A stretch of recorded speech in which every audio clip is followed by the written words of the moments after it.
Le Grand Matin Sud Radio, la vérité en face. Jean-François Aquili. 9h23, c'est quoi le problème, Félix Mathieu? Un sujet grave ce matin. Nos sportifs sont-ils assez protégés contre les chocs à la tête? Le protocole a été renforcé au rugby.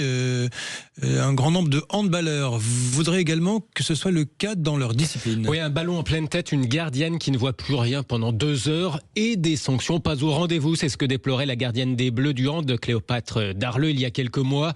Le protocole commotion, c'est du bidon, disait-elle. 2 minutes d'exclusion pour la joueuse auteure du tir dans la tête, pas d'examen médical approfondi.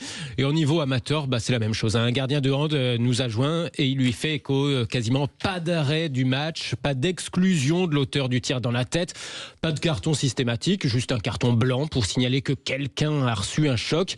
Et dans la foulée, un email à la victime en application du protocole commotion, message pour appeler le joueur à prendre garde aux symptômes et au risque mortel en cas de deuxième choc dans la foulée. Un autre gardien de hand, au niveau amateur, raconte que l'arbitre lui a interdit de jouer avec un casque, un accessoire prohibé. Il semblerait que les attaches, figurez-vous, risquent d'être blessantes.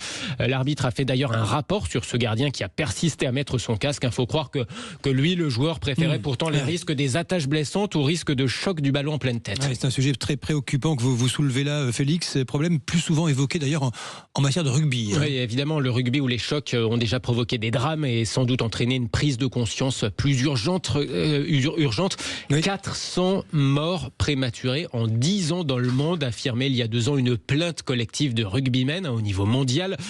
Plus récemment, Sébastien Chabal affirmait ne se souvenir d'aucun match ni de la naissance de sa fille à cause des chocs répétés à la tête. La fédération de rugby, la FFR, a mis en place il y a quelques années déjà un carton bleu pour faire sortir le joueur touché. Puis cette saison, protocole encore renforcé, protocole commotion avec un délai d'absence de compétition qui est passé de 10 à désormais 21 jours. Voilà donc pour le rugby, mais dans le foot aussi, notamment. Raphaël Varane estimait l'année dernière que le problème des commotions cérébrales était sous-estimé. Alors, nous sommes en ligne avec vous, le professeur Jean-François Sherman. Bonjour à vous. Bonjour. Et soyez le bienvenu sur l'antenne de Sud Radio. Professeur en neurologie, spécialiste des commotions dans le sport. Professeur Sherman, vous confirmez ces commotions cérébrales? C'est un problème encore sous-estimé, je dirais, ailleurs que dans le monde du rugby? En fait, j'entends tout à fait votre sujet. C'est intéressant parce que on parle du handball aujourd'hui, et ce que vous dites sur le handball, c'est exactement ce qu'on disait sur le rugby il y a quelques années. Donc en fait, il y a un décalage maintenant pour les autres sports, mais c'est assez passionnant parce que finalement, il y a quand même une prise de conscience dans chaque sport. Progressivement, et au début ça a été d'abord le rugby qui a été stigmatisé, on se disait oh là là je vais pas mettre mon enfant au rugby parce que c'est trop inquiétant, et en fait le rugby a fait énormément de choses autant pour les professionnels que pour les amateurs, et comme le stipulait votre commentaire tout à l'heure sur le carton bleu pour les amateurs, mais le médecin vidéo, le protocole, ce qu'on appelle HIA qui est fait pour les professionnels, mais maintenant il faut que d'autres sports suivent le pas, comme le football actuellement qui fait beaucoup, et le handball est en train de prendre conscience de la problématique. Ouais, et je vous avoue que le sujet inquiète grandement le papa que je suis. Félix Mathieu, question. Alors concrètement, par exemple, quelle pourrait être l'urgence à prendre selon vous? Est-ce que, par exemple, il faudrait autoriser le port du casque, au moins pour les gardiens au handball? On est en train d'y réfléchir. Je vous avoue franchement que c'est assez intéressant de pouvoir parler avec vous aujourd'hui parce que j'ai pu rencontrer il n'y a pas très longtemps le président de la Fédération française de handball qui est tout à fait conscient de la problématique des commotions et qui veut absolument faire des choses. J'étais aussi avec le médecin fédéral Raoult, avec qui nous avons une discussion, et il y a des choses qui vont se mettre en place dans les semaines à venir. Il y a des congrès dans lesquels on va pouvoir mettre en place probablement des nouveaux protocoles. Donc il y a une vraie prise de conscience de la problématique des commotions dans le handball.